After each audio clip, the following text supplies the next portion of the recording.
দেশের জনগণের জন্য আমি নিজের জীবন উৎসর্গ করলাম। জনগণ মনে করেন 8-10 জন ছেলে পেলে আস্ত্রের মধ্যে ফেলে আমাকে রাস্তায় মারধর করে, সেই দেশের জনগণ চুপ করে থাকে। সেই দেশের জনগণের জন্য কি করবো?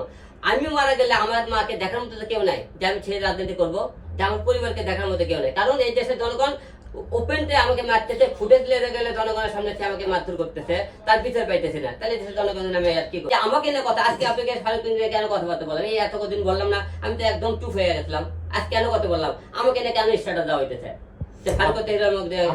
কথাই বোঝা যায় আপনি মন চাই রাজনীতি করার জন্য, কিন্তু কোন কারণের আগে আপনি বলতেছেন যে করবেন না, বিষয়টা এমন কিছু? রাগটা এটাই তো আমার। আমি তো রাজনীতি দরবার ছিলাম, কেন রাগটা আমার? যে রাজনীতি করে আপনাকে নিজেকে সেফটি দিতে পারবো না, সেই রাজনীতি করে কি করবেন আপনি? আমি জনগণের কাজ করতে, জনগণের সামনে মারতেছে, জনগণ চাই দেখতেছে, তার কার জন্য রাজনীতি করবে? আমি তো জনগণের রাজনীতি করতে চাই, জনগণ তো আমাকে সেফটি দিল না, রাজনীতি কেন করবো? আলম ভাই, আপনি